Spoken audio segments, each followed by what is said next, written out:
ब्रह्मानंदं परम सुखदं केवलं ज्ञानमूर्ति वन्दातीतं गगनसदृशं तत्त्वमस्यादिलक्ष्यम् एकं नित्यं विमलअचलं सर्वधी साक्षिभूतं भावातीतं त्रिगुणरहितं सद्गुरुमतं नमामि सद्गुरुमतं नमामि। अखंड आनंद बोधाय शिष्य संतापहारिणे सच्चिदानंद रूपाय तस्मै श्री गुरुवे नमः तस्मै श्री गुरुवे नमः।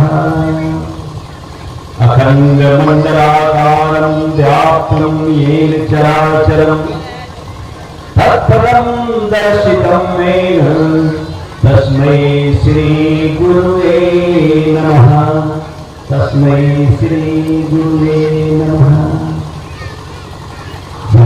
जी प्रेम से कहिए। प्रेम से कहने का मतलब चुपचाप नहीं कहना होता है। प्रेम से कहने का मतलब ये सिवैया गांव में सबको मालूम करे कि आप सब उपस्थित हैं, इतना तो आवाज होना ही चाहिए। साथ संगत जी प्रेम से कहिए। अभी सबको आवाज पहुंचा। सर्वप्रथम दास इस ग्रामवासी सभी पूज्य माता पिता भाई बंधु बहन बच्चे बच्चियां सभी के चरणों में प्रणाम करता हूं। और आप देख रहे हैं यहाँ पर 7 बजे से ये सत्संग का कार्यक्रम शुरू हुआ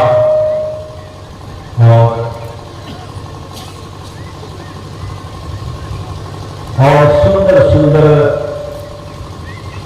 भजन और विचारों से ये संदेश देने का प्रयास किया गया। और ये प्रयास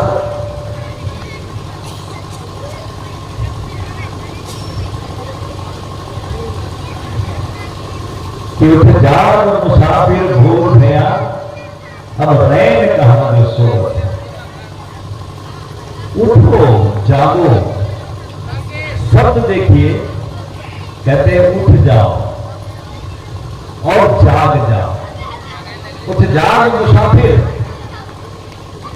संतों ने कहा कि उठो उठो, अब लेटे मत रहो, अब जाग जाओ। जागने की बात नहीं। आप देखें संसार में सब उठे हुए हैं, जगे हुए हैं, सब काम काज सब हो रहा है, संसार चल रहा है, सारे काम हो रहे हैं, लेकिन जगे हुए नहीं है।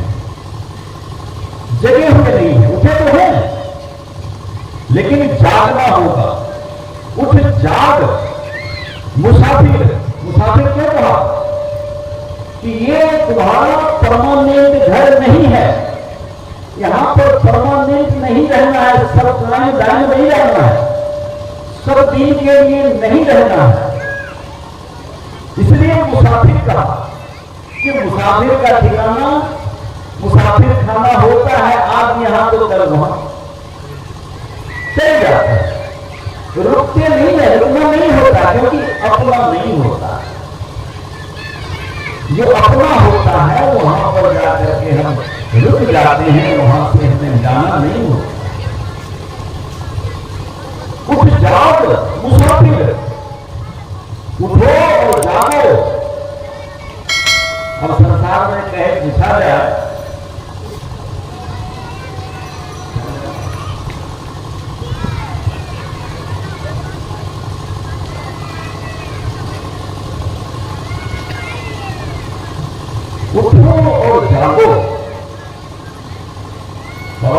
कहते हैं कि मोह निशा सब सोना।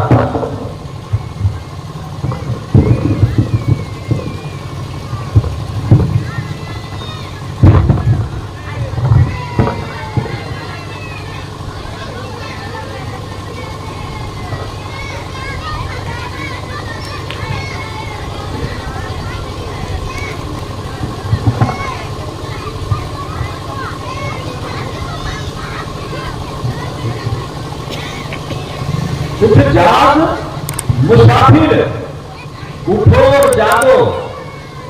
कोई कहेगा कि भाई सब तो जगे हुए हैं, यहां बैठे हैं, सुन रहे हैं और सब जगे हुए हैं, आज व्यवहार कर रहे हैं। लेकिन बाबा तुलसी ने कहा कि मोह निशा सब सोमन हारा, देखे स्वप्न अनेक प्रकार। अब देखें कि सब मोह निशा में सोया। मोह कहां? क्षण भंगुर संसार में मोह, इसके सिवा दूसरा कुछ सुनाई दिखाई नहीं देता। सिर्फ संसार सुनाई दिखाई देता है, संसार को स्वप्न कहा गया।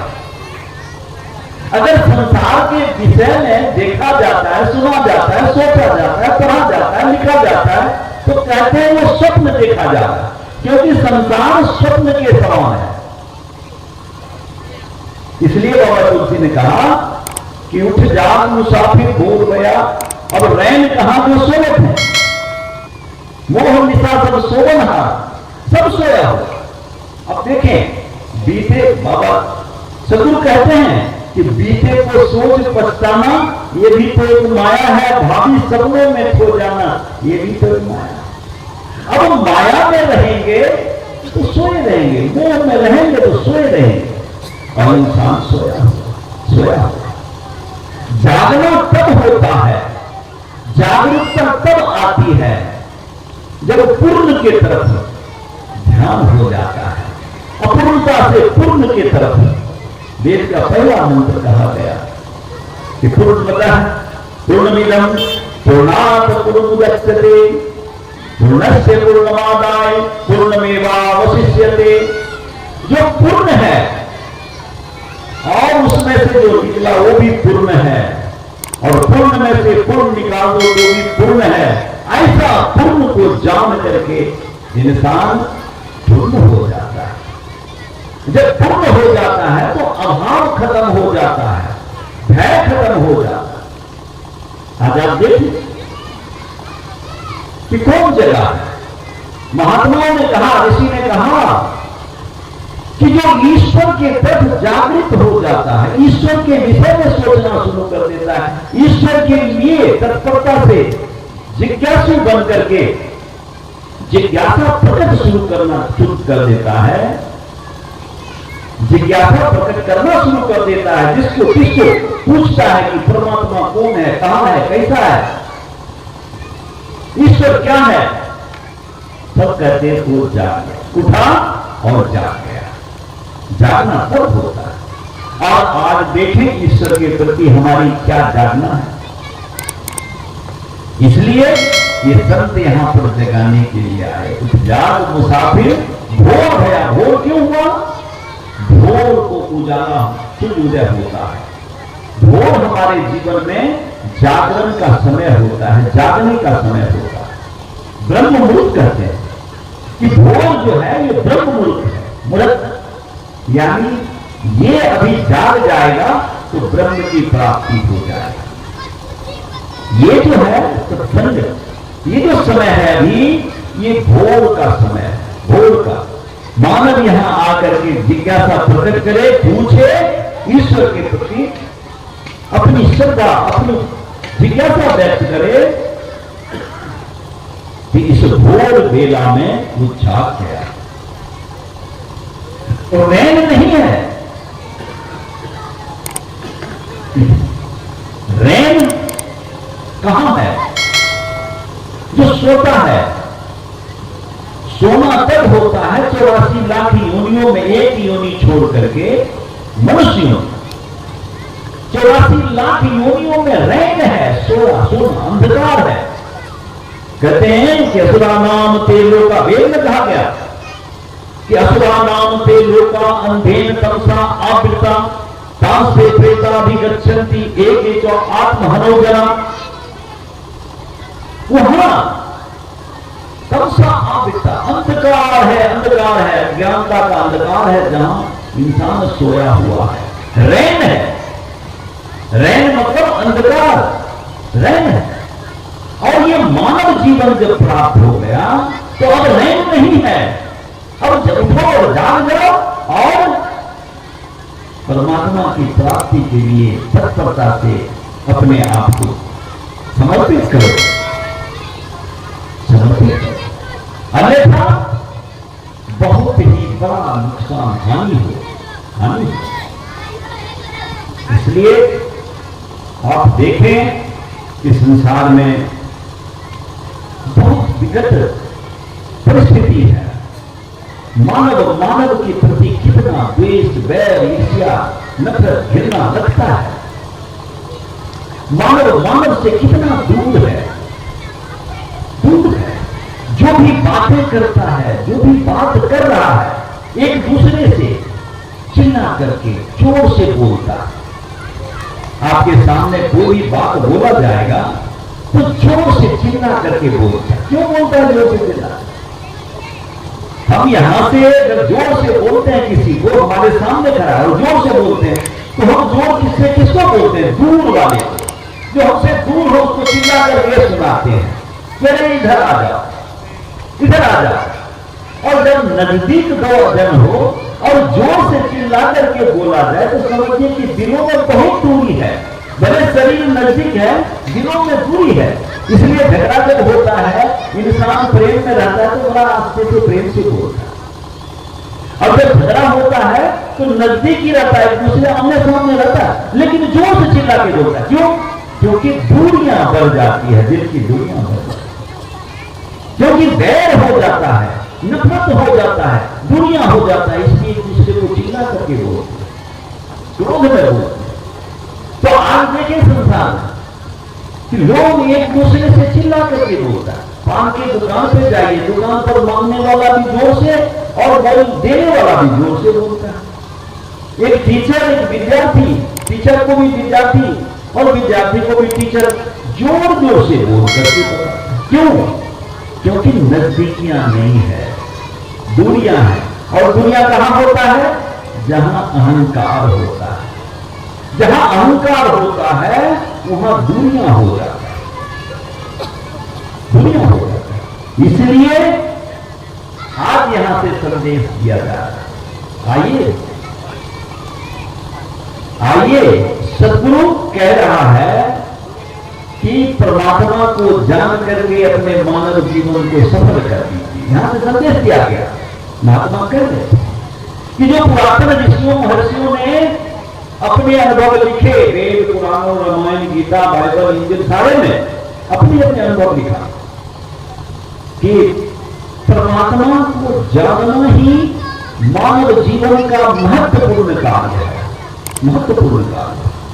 इसके सिवा दूसरा कार्य तो कहते 84 लाख योनियों में कितना बार किया। 84 लाख योनियां आप देखें तो कुकर, सुकर, कीट, पतंग आदि अनेक योनियां आपके सामने दिख रहा है। ये जीव आत्मा का भ्रमण स्थान है, इसमें भ्रमण करता है जीवात्मा। ये जीव मानव शरीर छोड़ करके जब जाएगा तो जैसे भाव होगा, जैसा प्रवृत्ति होगा, जैसा संस्कार होगा, वैसा शरीर मिलेगा, शरीर मिलेगा। ये मैं नहीं कहता, भगवान कृष्ण कहते हैं कि अंत समय में जिसका जो भाव होता है, जो जैसा सोचता है, जैसा स्वभाव होता है, वहीं तक पहुंचता है। जो निरंतर जिसका पूजा करता है, कोई जल की पूजा करता है, कोई जल की पूजा करता है। जल मतलब पेड़ पौधे और भी जितने भी प्रकार के स्थूल वस्तु है, धरती है, मिट्टी है, पत्थर है, ये सब सोने चांदी जो भी है ये जड़ वस्तु। कहते हैं ये जड़ का पूजा करने वाले जड़ तक पहुंचेगी। तब लिखा, मैं नहीं कह रहा हूं, भगवान कृष्ण का कि जड़ को पूजने वाले जड़ तक पहुंचेंगे, जड़ बन जाएंगे, यानी पेड़ पौधे वनस्पति बन जाएंगे। ये जीव उस योनि में चला जाए। जो प्रेत की पूजा करता, प्रेत की पूजा करता है, यानी कि आप देखते हैं देवी देवता अनेक देवता की पूजा करेगा तो देव लोग पूजे, यहां तो प्रेत की पूजा किया जाए। आप देखिए अनेक जगह पर ऐसे स्थान बने हुए हैं, अनेक लोग अपने घरों में वो प्रेत की पूजा करके उनको देते हैं इसका पूजा मनुष्य देवा है, मनुष्य के लिए ये है वो है, अनेक प्रकार की पूजा। तो कहते हैं कि वो प्रेत योनि तक ही जाता है।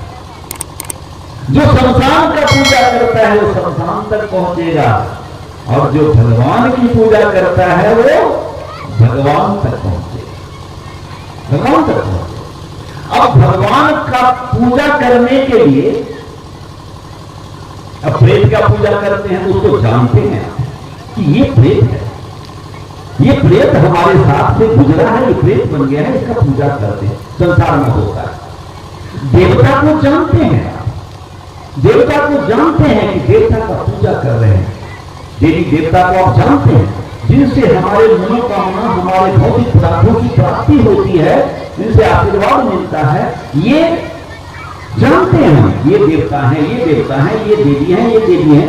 और आप देखें तो इनकी पूजा होता है, जान करके करते हैं, आप जानते हैं। लेकिन भगवान को आप कहेंगे कि भगवान तो हर रूप में है, लेकिन हर रूप में कैसे हैं वो तो जानना पड़ेगा, बिना जाने तो नहीं होगा पूजा। पूजा होगा क्या? नहीं होगा, भक्ति नहीं होगी बिना जाने। तो भगवान को जान लेने के बाद ही पूजा शुरू करता है, बिना जाने ही अंदाजे भगवान की पूजा कर रहे, भगवान की पूजा कर रहे हैं। जानना पड़ेगा। एक लड़की अपने पति को जान लेती है और वो पति की पूजा करती है, पति की सेवा करती है, जान करके करती है। अनजाने पति की सेवा कोई करता है क्या? कोई नहीं करता है, कोई नहीं करता है, जान करके करता है। इसलिए बाबा तुलसी ने कहा मैंने, बिन जाने प्रतीत न होई, बिन प्रतीत प्रीत नहीं होई, बिन प्रीत भक्ति नहीं गिरधाई, जिम खगेश जल की चिकनाई। कि बिना जाने विश्वास नहीं हो सकता, प्रतीत विश्वास नहीं हो सकता। कोई किसी को जाना ही नहीं तो उस पर विश्वास कैसे कर? कभी देखा नहीं, मिला नहीं, बात नहीं किया तो विश्वास कैसे होगा? विश्वास के लिए देखना जरूरी है, मिलना जरूरी है। बिन देखे प्रतीत न होई, विश्वास नहीं होगा। अब बिना विश्वास के प्रेम नहीं हो सकता। आप यही पर देखिए, मनुष्य तो अनेक हैं, लेकिन एक दूसरे पर विश्वास होता है तो प्रेम होता है। पति पत्नी में विश्वास नहीं है, प्रेम नहीं होगा, भले रिश्ता है। भाई भाई में भले रिश्ता है, खून का रिश्ता है, लेकिन विश्वास नहीं है एक दूसरे का तो प्रेम नहीं होगा, नफरत होगा, बैर होगा, झगड़ा होगा। संसार में यही तो होगा, परिवार का परिवार टूटा जा रहा है, बिखरा जा रहा है, क्योंकि एक दूसरे को जाना, देखा नहीं, विश्वास नहीं हुआ। जब विश्वास हो जाएगा तो शास्त्र जी प्रेम अपने आप होना शुरू हो जाएगा। कहते हैं बिन प्रतीत प्रीत नहीं हो, अब बिन प्रीत भक्ति नहीं जलाई। दृढ़ता से, यानी जो भक्ति है वो दृढ़ता से वो होना चाहिए, नहीं तो जल की चिकनाई, बिन खगेश जल की चिकनाई, ये होगा ही नहीं। तो बाबा तुलसी ने क्लियर कह दिया कि पहले जानना होगा। बाबा गुरु नानक देव जी ने कहा देखने की बात है, बाबा कबीर ने भी देखने की बात है, सब में देखने की बात है। बाबा कबीर कहते हैं, सदगुरु कबीर कहते हैं अपने वक्तव्य में कि मैं दोनों आंखों की देखी, तू बोले कागज की देखी, तेरा मेरा मनमा एक कैसे हुए। देखने की बात कहा बाबा गुरु नानक देव ने कहा कि जमीन जमा, महात्मा कह रहे थे जमीन जमा के बीच में अखंड एक ज्योत है, न घाट है, न बाढ़ है, न घाट निर्वाण होत है, स्थिर है। वेद कहता है, वेद कहता है कि परमात्मा कैसा है, ईश्वर कैसा है। कहते अनेजत एकम, अनेजत एकम मनसो जीवियो नैन देवा अपूर्वं पूर्वमर्षत तद्धावतो अन्यान तेति तिष्ठत अस्मिन् आपो मातरिस्वा दधाति। कहते एक है, अनेजत, ना आता जाता नहीं है, अस्थिर है। और एक है, अनेजत एक, आता जाता नहीं है, एक है, स्थिर है, एक ही है, और अस्थिर भी है, और मन से तीव्र है, मन से भी तीव्र है। ये परमात्मा के बारे में वेद में कहा कि मन से भी तीव्र है।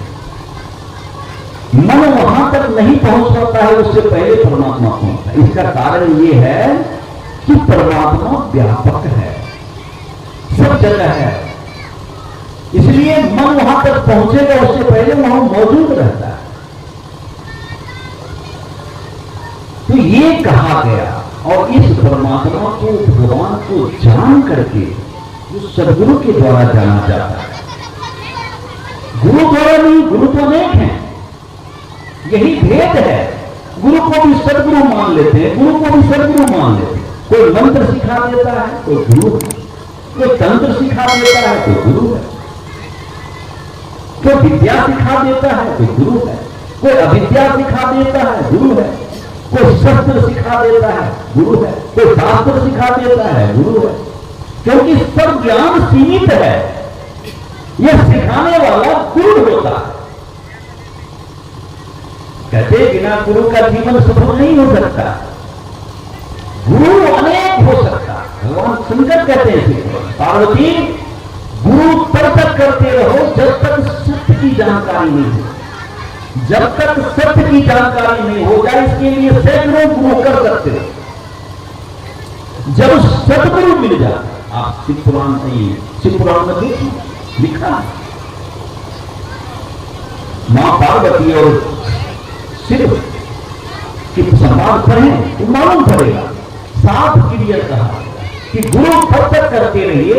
प्रश्न किया माता पार्वती भगवान शिव से, और जरूर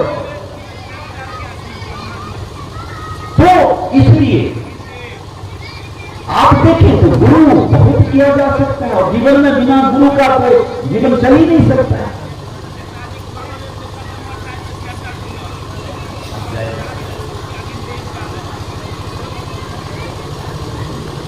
तो गुरु अनेक किया जा सकता है, लेकिन जब सदगुरु प्राप्त हो जाता है, सदगुरु प्राप्त हो जाता है, तब जाकर के शिव ने कहा, भगवान शिव कहते हैं, भगवान शंकर कहते हैं कि तब रुक जाना चाहिए। जब सदगुरु प्राप्त हो जाए, सत्य की अनुभूति करा दे, सत्य के साथ जोड़ दे, वो सदगुरु होता है। और जब वो सदगुरु मिल जाए, तब जाकर के रुक जाना चाहिए। और शर्त यह है कि पिछले जितने भी गुरु हैं उनका अभेद ना नहीं, क्योंकि ब्रह्म ज्ञान जो है, ये सत्य का ज्ञान जो है, सबसे ऊंचा है, सबसे ऊंचा है। इसलिए मानव को जागृत होना होगा, सोचना पड़ेगा कि मैं कौन और मेरा कौन, मैं कौन हूं और मेरा कौन है, सदा अपना कौन है। मैं कौन हूं, मैं आत्मा हूं, ईश्वर अंश जीव अविनाशी, मैं आत्मा हूं।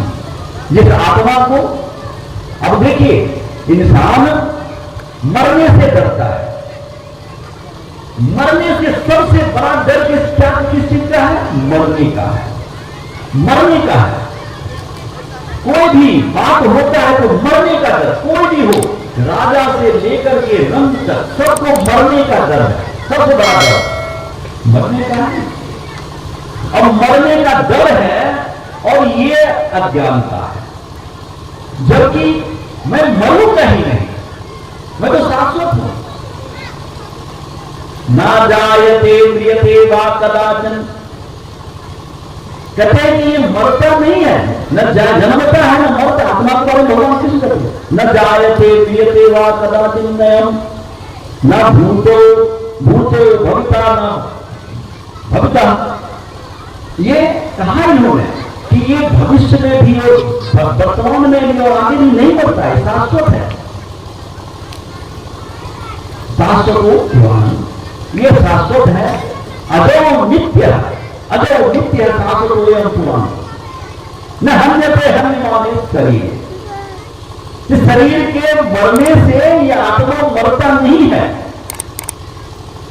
आत्मा मरता नहीं, न जायते प्रियते, न जन्मता है न मरता है, न ये कहीं आता जाता है। आत्मा शाश्वत है, सदा से है और ये पुराना है। पुराना मतलब सृष्टि के आरंभ से हो करके, ऐसा भी कहते हैं कि हो करके फिर से नहीं होगा, ऐसा नहीं है। ये सृष्टि के साथ, परमात्मा के साथ ही है और साथ ही रहेगा, इसका कभी नाश नहीं होता है। नैनम चित्तंती सस्त्राणी, नैनम कहती पावका, ना चैनम कलेदन चापो, ना सोसती मानता। ये कहा कि इसको शस्त्र नहीं काट सकता, इसको अग्नि जला नहीं सकता, इसको पानी भिगा नहीं सकता, इसको हवा सुखा नहीं सकता। अच्छे तो एवं अदाहे एवं अकले तो असोस एवं चो, ये कहा भगवान कृष्ण ने। और ये पुरातन है, ये काटा नहीं जा सकता, छेद है, अभेद अदाय है, फिर जलने वाला है। तो ये आत्मा है। अब आप देखिए कि अगर इंसान ये जान ले कि मैं मरने वाला नहीं, मैं जन्मने वाला नहीं, मैं शाश्वत हूं, ये ज्ञान हो गया तो आदमी का भय चला गया, मरने का भय। जो ये भय या ज्ञानता का भय। अब आप देखें, हम मरे हुए इंसान को जो शरीर छोड़ देता था तो किसको जलाते हैं? किसको जलाते हैं? शरीर को जलाते हैं, शमशान में जलाते हैं, दफनाते हैं शरीर को। सोचने की बात, हम आत्मा को तो नहीं जलाते, आत्मा को पहले नहीं कर, आत्मा शरीर छोड़ देता, शरीर को जलाते हैं और शरीर को जला करते हैं, मर गया गया खत्म हो गया, जला दिया। ऐसा नहीं है। स्थूल शरीर को जला देते हैं, इसके साथ सूक्ष्म शरीर है, फिर कारण शरीर है। शास्त्रों में कहा वो 3 प्रकार के शरीर है। स्थूल शरीर तो छूट जाता है, इसमें खराबी आ गई, इसमें खराबी आ गई, प्राण का संचार नहीं हुआ तो प्राण निकल गया, छूट गया। इसके साथ जब तक प्राण का संचार शरीर में समान रूप से होता रहेगा तब तक कोई शरीर छुएगा नहीं, शरीर नहीं आत्मा छोड़ेगी। आदमी इंसान मरेगा नहीं, क्योंकि आत्मा शाश्वत है, आत्मा मरता बनता नहीं। इसमें आत्मा रहता है, आत्मा हर वक्त रहता है। शरीर खत्म होने, प्राण निकलने के बाद भी, प्राण छूट जाने के बाद, प्राण छूटना यानी सांसें बंद हो जाना, हवा का आना जाना बंद हो जाना, प्राण निकल गया। समझे आप? तो इसलिए समझना पड़ेगा कि ये जो शरीर मिला है, ये इसको रहते रहते हमें अवश्य इस कार्य को पूरा कर देना चाहिए, पूरा कर देना चाहिए। क्या पूरा कर देना चाहिए? कि मेरा कौन है, मैं आत्मा हूं। शरीर के साथ तो सब जुड़े हुए हैं, संसार में अनेक प्रकार के रिश्ते हैं, नाते हैं, धन है, संपत्ति है, सब शरीर के साथ में जुड़ा हुआ। जिसको हम अपना अपना कहते हैं, ये मेरा घर है, ये मेरा बच्चा है, ये मेरा जमीन है, ये मेरा महल है, ये मेरा सोना चांदी, सारे चीज कहते हैं। ये मेरा है, ये मेरा नहीं है। एक तरफ कहता है इंसान किसका है, तो भगवान का, और दूसरी तरफ मेरा मेरा भी कहता है। ये अज्ञानता है। इसी अज्ञानता में खड़ा हुआ जीव 84 लाख योनि को बचता है। ये जो है समझ ले कि संसार में जो कुछ भी है वो परमात्मा का है, मेरा मेरा नहीं हो सकता। मेरा क्या है? मेरा सिर्फ परमात्मा है, क्योंकि ईश्वर अंश, मैं ईश्वर का अंश हूं, जीव अविनाशी हूं। जब मैं ईश्वर का अंश हूं तो ईश्वर ही मेरा हुआ ना। शरीर तो मेरा नहीं है, शरीर से जो संबंध जुड़ा हुआ है ये गुजरात के लिए है, साधन के लिए, ये है नहीं। इसलिए सोचना पड़ेगा कि जल्द से जल्द हम अपने आप जो मेरा है उसको जान लें, मेरा ईश्वर है, और ईश्वर को प्राप्त करने के लिए कोई, अभी आप देखें वो कहते हैं ध्यान करो, तपस्या करो, पूजा करो, पाठ करो, ये सब ठीक है, ये करना चाहिए। और इसके करने के आप कहते हैं मंदिर सामने है, मंदिर सामने है, मंदिर में मूर्ति है, विग्रह है, भगवान का विग्रह है, उनको देख करके ईश्वर की याद आता है। मंदिर में हम जाते हैं तो मेरा मन दृढ़ होता है। मंदिर इसलिए कहते हैं कि मंदिर में जाने से, मंदिर को देखने से मन दृढ़ होता है ईश्वर भगवान के प्रति। अगर मंदिर को देख करके मंदिर में जाने से हमारा मन दृढ़ नहीं होता है भगवान की प्राप्ति के लिए, तो समझिए मंदिर में जाने से कोई काम नहीं बना। मस्जिद में जाने के बाद अगर जिद नहीं छोड़ा, मस्जिद का मतलब मत जिद करो,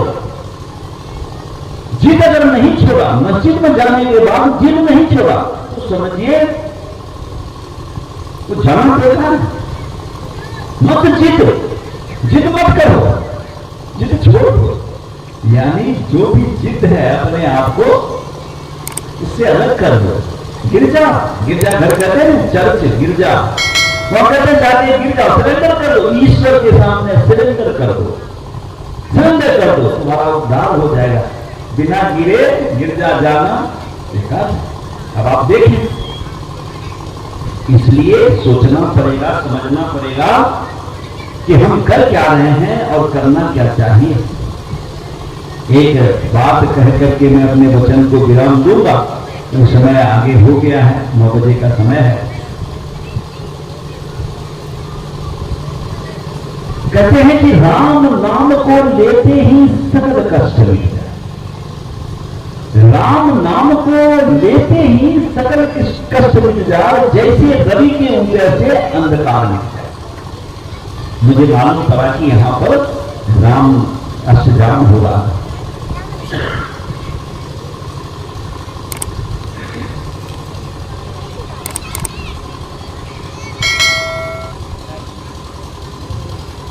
अष्टजाम हो रहा है, 24 लाख राम राम राम कहा गया, जपा गया। राम के जाप से रसना शुद्ध होता है, मन की पवित्रता होती है, हमारे वचन में शुद्धता आता है, हमारा मन स्थिर होता है राम नाम के जाप से। लेकिन बाबा तुलसी कहते हैं कि राम नाम को लेते ही सकल कष्ट मिट जाए, सारे कष्ट मिट जाते। राम के नाम लेते उसमें दैहिक दैविक भौतिक पाप, यानी शारीरिक जो है और दैविक जो है और भौतिक, ये सारे ताप मिट जाते हैं, कोई प्रकार का कष्ट नहीं रह जाता। जैसे रवि के उदय से अंधकार मिट जाए, रवि का उदय यानी सूर्य उदय हुआ अंधकार चला जाएगा। ये बात सोचें, रवि के उदय से अंधकार मिट जाए।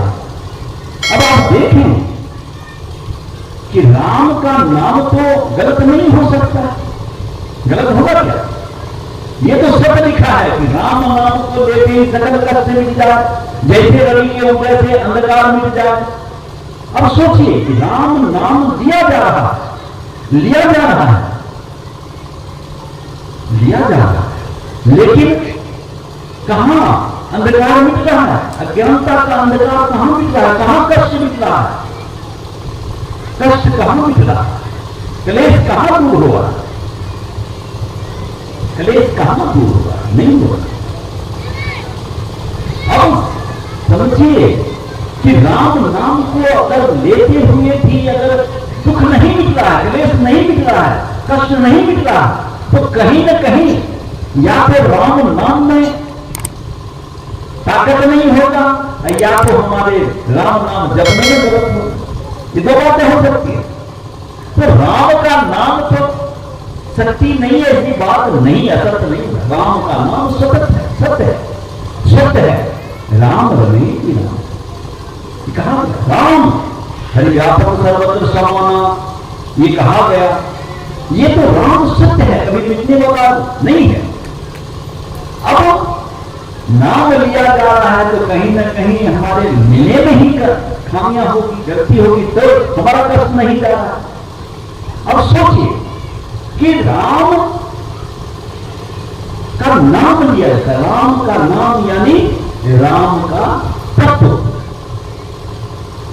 राम का नाम यानी राम का तत्व। राम का नाम, ये संदेश नाम हम पहचान के लिए नाम है अलग, लेकिन राम एक पहचान, लेकिन राम का नाम यानी राम तत्व। जैसे मैं हूं, मेरा तत्व आत्मा। अब राम का तत्व प्राप्त करने तो कष्ट मिट जाएगा, जितना भी है देही। राम का तत्व क्या है? राम का तत्व मर्यादा है, राम का तत्व क्षमाशीलता है, राम का तत्व विनम्रता है, राम का तत्व स्नेह है, राम का तत्व प्रेम है, राम का तत्व परमार्थ है, परोपकार है, भलाई है। ये राम का तत्व है। अगर राम के जीवन को देखें, तत्व को देखें, तो राम क्या है? राम क्षमाशील है, राम आज्ञाकारी है, राम स्नेह है, ये सारी चीज। सभी को हरने वाले को भी क्षमा कर दिया, वैर नहीं रखा, क्रोध नहीं रखा। पिता का आज्ञा आते ही कोई तकरार नहीं, कोई बात नहीं, तुरंत आज्ञा का पालन हुआ, वनवास हो। देखिए राम भाई के लिए समर्पित कर दिया, और क्या नहीं, जो मां बन भेजा उसी मां को आते ही पहले अपनी मां के पास नहीं गए, पहले उस मां को उसके पास है। ये बात राम तत्व है। अब ये तत्व को जान लेना, इस तत्व को मान लेना, इस तत्व को अपना लेना, करते कष्ट मिट जाना होगा। आज आप देखें, राम में कहीं भी अहंकार नहीं, कोई प्रकार का राम के जीवन में नहीं, कहीं था। और इस संसार में मैं तो देखा हूं कि व्यासपीठ पर बैठे हुए इंसान के पास भी क्रोध है, अहंकार है कि मैं व्यासपीठ पर। तो कहां राम तत्व है? अहंकार क्या है? रावण है। और विनम्रता क्या है? राम। अब रावण अहंकार है, रावण अहंकार के कारण, देखिए 4 वेद का ज्ञाता, ब्राह्मण कुल का, पुलस्त मुनि का पुत्र पौत्र रावण, 4 वेद का ज्ञाता, ऐसा भगत जो आज तक संसार में हुआ नहीं, अपने सर को काट के सिर के ऊपर चढ़ाने वाला रावण, एक अहंकार के कारण, एक अहंकार के कारण राक्षस हो गया, दानव हो गया, दानव हो गया। सोचिए, इसीलिए कहते हैं कि कहते दया धर्म का मूल है। कहते दया, राम दया है और अहंकार रावण, राम दया है। अब दया धर्म का मूल है, राम धर्म का मूल है, और रावण कहते हैं पाप मूल अभिमान है। ये पाप का मूल है, जहां से पाप उत्पन्न होता है।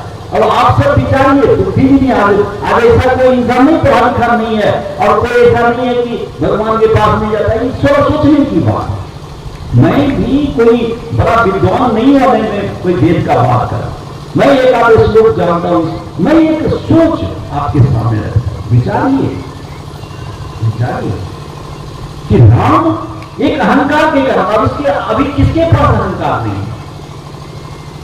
सबके पास अहंकार है। जब तक अहंकार रहेगा, रावण रहेगा। अहंकार मिट गया तो राम का प्रवेश हो गया, राम का आगमन हो गया हृदय में। और जहां राम का आगमन हो गया तो एक राम हृदय में आ गए तो समझिए राम राज्य हो गया। तो वहां पर तापा, राम राज में कोई नहीं दुखी, सबको कहे राम राज में देहिक देविक न भौतिक नहीं पाता। ये कहा ये चौपाई मुझे कुछ तरह याद नहीं, लेकिन ये कहा रामायण में देखे पर। तो जब ये राम के तत्व को हम अपना लेते हैं तो राम के नाम का जाप करना सफल हो जाता है। अगर ये बातें नहीं है तो रसदा से कितना भी बोलते रहिए बात नहीं। एक बात। और दूसरी बात, अवश्य परमात्मा को जानना अति आवश्यक है। अति आवश्यक है इसलिए कि जीवन में सफलता तभी है जब परमात्मा की प्राप्ति हो जाए। हमने वो मंत्र पढ़ा कि असुरा नाम ते लोका अंधेन तपसा आवृता तांस्ते प्रेताभिगच्छन्ति एके च आत्महनोदन। ये कहा गया ईशावास्य उपनिषद के तीसरा मंत्र है कि ये जो मानव शरीर मिला है ये परमात्मा की प्राप्ति के लिए मिला है, संसार सागर से तरने के लिए मिला। ये ईश्वर की अति कृपा से ये मानव शरीर मिला। क्यों मिला है? कि संसार सागर से तर जाए। अगर संसार का अगर ये शरीर पा करके ये अगर उपाय नहीं किया जाता है, ये जागृत होकर के परमात्मा की प्राप्ति के लिए अगर प्रयास नहीं किया जाता है, काम दबा जाता है कि परमात्मा को जान लो और नहीं जानने की प्रयास करते हैं, तो कहते हैं कि जो संसार में जो मनुष्य मानव शरीर पा करके भी माया की प्राप्ति, माया का उपभोग, माया में लिप्त, माया का सारा कार्य व्यवहार, निरंतर माया का चिंतन, माया का सोच रखता है, उसका चाहे संसार में कितना भी ऊंचा पद प्रतिष्ठा चाहे अधिकार प्राप्त हो जाए, क्या संसार में कितना भी बड़ा पद प्रतिष्ठा अधिकार सम्मान जो भी प्राप्त हो जाए, ऊंचा ऊंचा पद प्राप्त हो जाए, लेकिन मरने के बाद कुकर सुकर कीट पतंग आदि अनेक 84 लाख योनियों में जाना पड़ेगा, जहां पर की अज्ञानता का अंधकार है और रौरव सौरभ कुंभी पाप जो नरक का नाम दिया गया है, साथ नरक का नाम दिया गया, उस नरक से गुजरना पड़ेगा, गुजरना पड़ेगा। अगर नहीं परमात्मा की प्राप्ति की, परमात्मा की प्राप्ति के लिए जतन नहीं किया, तो अब ये कितना भी अधिकार मरने के बाद कुकर सुकर कीट पतंग आदि में जाना पड़ेगा। ये वेद भगवान का आदेश। इसलिए तत्परता से अगर ऐसा नहीं किया तो कहते हैं ऐसे जन ही आत्मघाती, अपने आत्मा का हत्या करने वाला, आत्महनन नतीजा, आत्मा का हत्या करने वाला होता है। तो आप सबको जो जान लिए हैं जान लें, नहीं तो यहां से आवाज दिया जा रहा है कि आओ एक सज्जे के बदले, महात्मा कह रहे थे कि एक सज्जे के बदले ईश्वर प्राप्त होता है, परमात्मा प्राप्त होता है, परमात्मा की अनुभूति होती है। वो जो भगवान कृष्ण ने कहा कि अर्जुन तुम इन आंखों से, चरम चक्षु से तुम नहीं जान सकते हो, मैं जो शरीर हूं, मुझे जो देख रहे हो, मैं ये नहीं हूं पंचतत्व का, मैं विराट हूं, मेरा तत्व स्वरूप जान लो। उन्होंने कहा कि जानने के लिए किसी जानकार के पास जाना होगा और जाकर के साष्टांग करना पड़ेगा, प्रणाम याचक बन के जाकर के नमस्कार करके उनसे जिज्ञासा प्रकट करना पड़ेगा कि मुझे भी तत्व स्वरूप दिखा दो। वो तत्ववेत्ता तुम्हें हमारा तत्व स्वरूप दिखा देगा, तभी तुम्हारा कल्याण है। इन चरण चक्र को तो अर्जुन ने भगवान को बोला, मैं कहां ढूंढने जाऊंगा, आपके शरण हो, आपका शिष्य हो, आप ही बता। तो भगवान ने बोला ऐसे इस आंखों से नहीं देख सकते हो, इसके लिए दिव्य दृष्टि देना पड़ेगा। दिव्य दृष्टि यानी ज्ञान की दृष्टि, और ज्ञान का दृष्टि कैसा होता है? इस तरह होता है। वेद में एक मंत्र आता है जहां पर कहा गया कि ये परमात्मा शब्दातीत है, न रूप है, न रंग है, न काल है, न प्रकार है, न गुण है, निर्गुण है, निराकार है। इसको इन आंखों से नहीं देखा जा सकता, इसको देखने के लिए एक इशारा होता है जो दिव्य दृष्टि प्रदान करता है। भगवान कृष्ण ने ऐसे हाथ किया, दिव्य दृष्टि मिल गया और फिर परमात्मा दिखने लगा। अर्जुन कब कब हो गया, विराट स्वरूप देखकर कहता है कि आपके आगे नमस्कार, आपके दाएं नमस्कार, आपके बाएं नमस्कार, प्रभु मैं आपके ऊपर नमस्कार, आपके पीछे नमस्कार। ये देख लीजिए गीता में, ऐसा अर्जुन कहता है 11वें अध्याय। तो ऐसा नमस्कार, अब दाएं बाएं किसको नमस्कार कर रहा? भगवान का शरीर तो था, अर्जुन किसी को नहीं करते, लेकिन नमस्कार क्यों अर्जुन कर रहा? हे प्रभु मैं आपको दसों दिशा में देख रहा हूं, ये वचन है अपने प्रमाणिक बात। दसों दिशा में नमस्कार, मैं सब जगह देख रहा हूं, व्यापक देख रहा हूं। ये संसार के जितने भी कार्य हो रहे हैं सब हो रहे हैं आपके अंदर। पर वो आप ही सबको पालन करता, जन्मदाता, पालन करता और संहारक आप ही है, ये बात है। तो ऐसा रूप यहां से आज वक्त के सदगुरु माता दिखता है।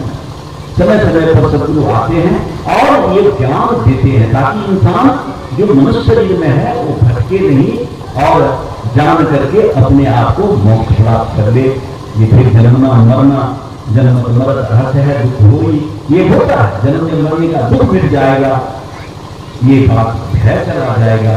ये ज्ञान प्राप्त कर ले, परमात्मा को प्राप्त कर ले। जब प्राप्त कर लेंगे तो अपने आप से मिल लेंगे, यानी अपना जो सका है परमात्मा। तो और आगे न जाते हुए मैं विनती करूंगा कि यहां से आवाज दिया जाए, जिन जो भी जिज्ञासु भाई बहन होंगे आकर के पूछें, तो मैं समझूंगा कि इतना देर में करीब 40 मिनट 45 मिनट बोला हूं, इसका एक तो असर हुआ होगा। इस ग्राम के वासी से मैं विनती करूंगा कि इतना देर का एक सत्संग हुआ और यहां से दावा किया जा रहा माइक लगा करके कि आओ परमात्मा को जान लो, पहचान लो और जान के पहचान के भक्ति करो, फिर मजा है। बिना जाने अनजाने में तो अंधभक्ति है, अंधभक्ति मत करो, भ्रम में रहोगे। तो और आगे न जाते हुए सदगुरु के चरणों में अरदास करता हूँ, हे सदगुरु दीनदयाल कृपालु, आप दया के सागर हो, आप सर्वशक्तिमान हो, सब जाननहार हो। आप कृपा करो इस ग्राम पर सबके जीवन में खुशियां हो, सबके शरीर तंदुरुस्त हो, सबके घर धाम से भरे हो, सब में आपस में प्रेम हो और सबके जीवन में आपका ज्ञान हो और आपका ज्ञान लेकर के भक्ति करके इस परमात्मा को जान करके सब भक्ति करें, आपस में प्रेम से रहें। यही अरदास विनती। और जो यहाँ उपस्थित हुए हैं इनका भी जीवन खुशहाली हो, जीवन में कोई कमी ना रहे, कोई कमी ना रहे, सारे खुशियां सदगुरु देना और सबके जीवन में भक्ति का दान देना। प्रेम से कहिए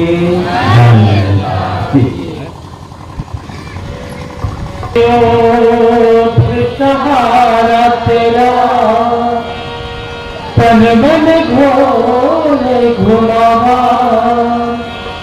कहे अवतार तेरे ही दाता, दिन राती गुनगावा, कहे अवतार तेरे ही दाता, दिन राती गुनगावा।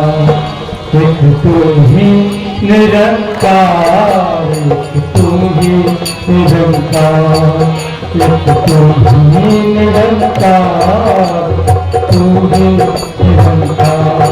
मैं हसादा मैं हसादा पुनहार, तू है दाता रक्षणहार, तू है दाता रक्षणहार। मेरे अवगुण निरंकार,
प्यार से कहना